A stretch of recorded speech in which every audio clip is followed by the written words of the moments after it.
के नाम में जय मसीह की, परमेश्वर के नाम की स्तुति और महिमा हो। फिर से मैं आप सभी का स्वागत करता हूं हमारे एक और नए वीडियो में। दोस्तों, आज के इस वीडियो के माध्यम से मैं आपको बहुत ही जरूरी जानकारी देने वाला हूं।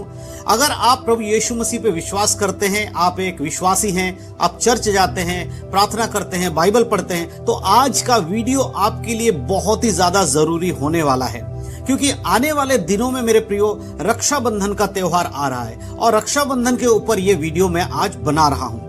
क्योंकि बहुत सारे आप में से जो मसीह भाई बहन लोग हैं वो मुझे कमेंट करके बार बार कह रहे थे कि ब्रदर, आने वाले महीने में रक्षाबंधन है, प्लीज हमें एक वीडियो बनाकर बताइए कि हम लोग जो यीशु मसीह पे विश्वास करते हैं, हम लोग जो चर्च जाते हैं, क्या हम लोगों को रक्षाबंधन का त्योहार मनाना चाहिए, क्या हमें राखी बांधनी चाहिए कि नहीं बांधनी चाहिए। तो आज इस वीडियो के माध्यम से मैं आपको बताने वाला हूं, अगर आप प्रभु यीशु मसीह पे विश्वास करते हैं तो क्या रक्षाबंधन का जो त्योहार है वो आपके लिए है या नहीं है, बाइबल इसके बारे में क्या कहती है। तो बाइबल के वचनों के द्वारा मैं आपको सारी बातें डिटेल में बताने वाला हूं। इसके लिए वीडियो को पूरा देखिएगा, स्किप करके बिल्कुल मत जाइएगा, क्योंकि आज की वीडियो में आपको पता चल जाएगा कि मैं जो बातें यहां बता रहा हूं बाइबल से, उससे आप समझ पाएंगे कि एक विश्वासी को, यानी कि एक ऐसे व्यक्ति को जो यीशु मसीह पे विश्वास करता है, क्या उसे रक्षाबंधन का त्योहार मनाना चाहिए, क्या उसे राखी बंधवानी चाहिए या फिर राखी बांधनी चाहिए। ये सारी बातें इस वीडियो के माध्यम से मैं आपको बताने वाला हूं। वीडियो में आगे बढ़ने से पहले मैं आपको एक डिस्क्लेमर दे देना चाहता हूं। बड़े ध्यान से इस डिस्क्लेमर को सुन लीजिए और साथ ही साथ स्क्रीन पर दिख रहा आप उसको पढ़ भी सकते हैं। हमारे वीडियोस मसीहों को यह समझाने और बताने के लिए बनाए जाते हैं कि प्रभु यीशु मसीह का दूसरा आगमन बहुत ही शीघ्र है और कैसे एक मसीह व्यक्ति को अपना जीवन बाइबल के अनुसार बिताना है, और उन लोगों के लिए भी बनाए जाते हैं जो जीवित और सच्चे परमेश्वर को खोज रहे हैं। किसी व्यक्ति या धर्म की आलोचना करना हमारा उद्देश्य बिल्कुल भी नहीं है। तो दोस्तों, चलिए ज्यादा देर नहीं करते हुए आज के इस वीडियो को हम सब मिलकर शुरू करते हैं। तो दोस्तों, जैसे कि मैंने वीडियो की शुरुआत में ही आपको बता दिया है कि आज हम बात करने वाले हैं राखी के ऊपर, यानी रक्षाबंधन के ऊपर।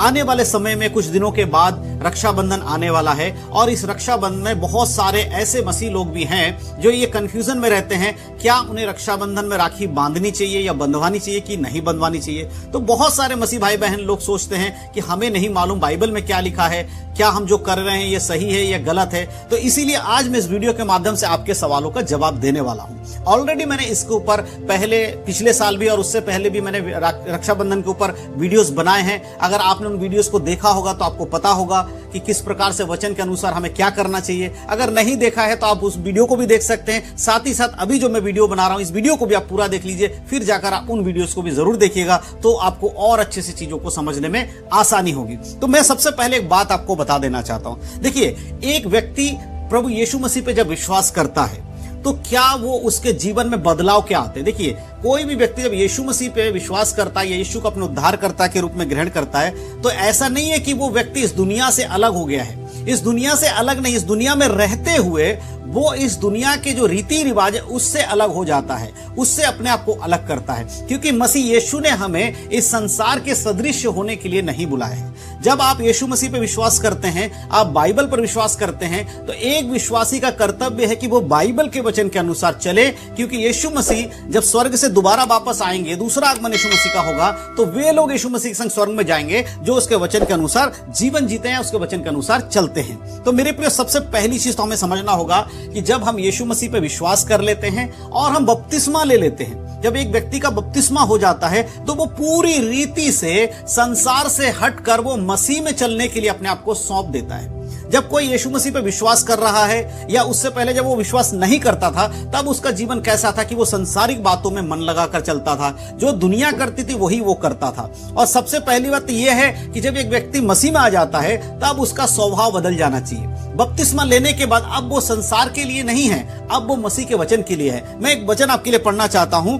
दूसरे कुरिन्थियों की पत्री हम पढ़ेंगे, दूसरे कुरिन्थियों की पत्री के 5 अध्याय और उसके हम पढ़ेंगे 17 आयत। 5 के 17 में देखिए क्या लिखा है। यहां लिखा है, इसीलिए यदि कोई मसीह यीशु में है तो वह नई सृष्टि है, पुरानी बातें बीत गई, देखो सब बातें नई हो गई हैं। जब कोई मसीह यीशु में आ जाता है तो वो नई सृष्टि बन जाता है। और नई सृष्टि का अर्थ क्या है कि पुरानी जो चीजें उसके जीवन में थी अब वो चीजें उसके जीवन में नहीं रहेंगी। एक व्यक्ति जब बपतिस्मा ले लेता है तो वो इस बात की घोषणा करता है कि इस संसार के चीजों के लिए, इस संसार की जो बाकी चीजें मैं पहले किया करता था उन चीजों के लिए, जो बुराइयों में मैं रहता था, जो गलत विचारों में मैं रहता था, जो कि संसार में जो गलत चीजें उनमें मैं रहता था, अब मैं उनके लिए मर गया हूं। अब मैं प्रभु यीशु मसीह के वचन के अनुसार ही चलूंगा, संसार के लिए अब मैं नहीं चलूंगा। तो वो व्यक्ति एक नई सृष्टि बन जाता है। अब उसके अंदर कौन सी बातें आनी चाहिए? अब उसके अंदर आनी चाहिए जो बाइबल में लिखी हुई बातें हैं। और बाइबल में कहीं पर भी रक्षाबंधन के विषय में नहीं लिखा गया है कि एक मसीह व्यक्ति को रक्षाबंधन का त्यौहार मनाना चाहिए या राखी बांधनी चाहिए, क्योंकि बाइबल में ऐसा नहीं लिखा है। इसीलिए मसीह लोगों को उसको करने की जरूरत नहीं है। और साथ ही साथ और भी बहुत सारी चीजें जिन्हें हमें समझने की जरूरत है। एक और वचन मैं आपके लिए पढ़ूंगा, रोमियो की पत्री उसका 12 अध्याय उसका 2 आयत। अगर हम रोमियो 12 के 2 पढ़ते तो देखिए यहां लिखा है, इस संसार के सदृश्य ना बनो, परंतु तुम्हारे मन के नए हो जाने से तुम्हारा चाल चलन भी बदलता जाए, जिससे तुम परमेश्वर की भली और भावती और सिद्ध इच्छा अनुभव से मालूम करते रहो। इस संसार के सदृश्य ना बनो, तुम्हारे मन के नए हो जाने से अब तुम्हारा चाल चलन भी बदलता जाए। बहुत सारे लोग कहते हैं कि नहीं है तो हम बहुत पहले से करते आ रहे थे, हम तो यीशु में नहीं थे तब भी हम ये करते थे। तो प्रभु कह रहा है अब तुम संसार के जैसे मत करिए, जो संसार कर रहा है। आप ये मत बोलिए कि संसार कर रहा है, दुनिया करती है, हम कर लेंगे तो क्या। नहीं, आपको परमेश्वर ने दुनिया से अलग किया है। बाइबल हमें इसकी इजाजत नहीं देती कि हम लौटकर उन चीजों में जाए जिनसे हम अलग हुए हैं या जिनको हम अब नहीं करते हैं। दोबारा से उनको अगर हम करेंगे तो परमेश्वर के वचन के विरोध में है। और एक चीज और ध्यान दीजिएगा, ये वीडियो में जो भी बातें मैं बता रहा हूं ये सिर्फ और सिर्फ उन लोगों पर लागू होती है जो यीशु मसीह के वचन को मानते हैं, जो चर्च जाते हैं, जो अपने आप को प्रभु यीशु मसीह के चेले कहते हैं। अगर कोई ऐसा व्यक्ति इस वीडियो को देख रहा है, सुन रहा है, जो यीशु पर विश्वास नहीं करता है या वचन बाइबल के वचन के अनुसार जीवन नहीं जीता, तो बिल्कुल भी ये बातें उसके जीवन में लागू नहीं होती। वो व्यक्ति हमारे बताए हुए बातों को अपने जीवन में लागू ना करे।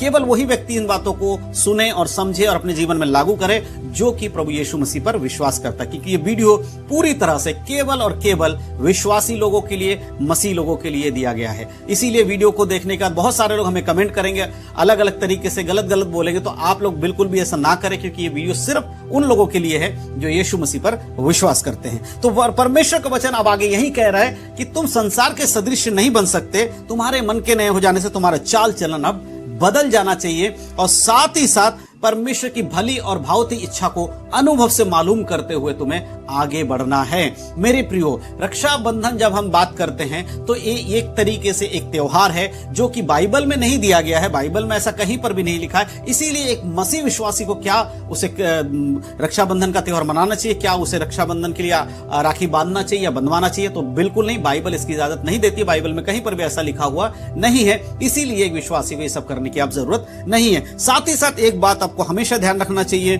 कि जो भी ये त्योहार होते हैं इनके पीछे कोई ना कोई कथा कहानियां हैं, कुछ ना कुछ इनके पीछे रीति रिवाज है जिनसे ये कहानियां बनी और उसके बाद ये त्योहार बने हैं। और परमेश्वर का वचन कहता है, अगर हम निर्गमन की किताब पढ़ते हैं उसका 20 अध्याय और उससे 3 आयत को पढ़ते तो वहां पर परमेश्वर का वचन कहता है, तू मुझे छोड़ दूसरों को ईश्वर करके नहीं मानना। ये बाइबल के सबसे बड़ी आज्ञाओं में से एक आज्ञा परमेश्वर कहता है, तू मुझे छोड़ दूसरों को ईश्वर करके नहीं मानना। तो जब आप यीशु मसीह पर विश्वास करते हैं तो हमारे लिए केवल यीशु मसीह ही परमेश्वर, क्योंकि वही सच्चा परमेश्वर है, उसी ने संसार को बनाया और उसके सिवा इस दुनिया में कोई परमेश्वर नहीं है। ये बाइबल हमें बताती है। इसीलिए जब हम ऐसे किसी त्योहार को या ऐसे किसी रिवाज को फॉलो करते हैं जिसके पीछे कुछ ना कुछ रीति रिवाज जुड़ी हुई है, जिसके पीछे कोई ना कोई कथा कहानियां जुड़ी हुई हैं, जब हम उनको फॉलो करते हैं तो हम जाने अनजाने में परमेश्वर के स्थान को किसी और को दे रहे होते हैं। हम उस वचन का अवहेलना करते हैं जो कि परमेश्वर ने कहा, तू मुझे छोड़ दूसरों को ईश्वर करके नहीं मानना।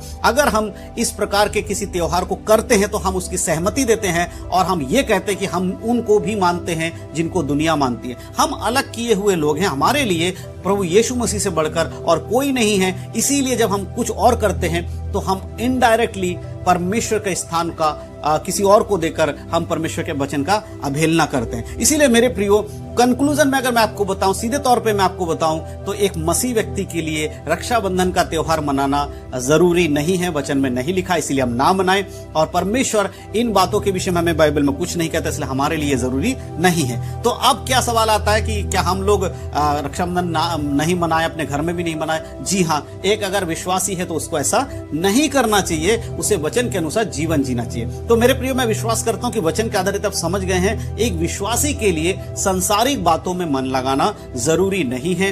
अब हम वो काम नहीं कर सकते जो यीशु मसीह में आने से पहले करते थे, और हम अब नई सृष्टि है, इसीलिए हमारे जीवन में सब कुछ जो है वो वचन के अनुसार नए होना चाहिए। पुरानी बातें हमारे जीवन में अब नहीं होनी चाहिए। तो मैं विश्वास करता हूं इस वीडियो के माध्यम से आपको जो मैंने बातें बताई उसको समझ पाए हैं। तो जरूर आप इस वीडियो को अपने मसीह भाई बहनों में शेयर करिएगा, ताकि उन लोगों तक भी परमेश्वर का वचन पहुंच सके कि बाइबल के अनुसार रक्षाबंधन का त्योहार मनाना मसीहों के लिए जरूरी नहीं है।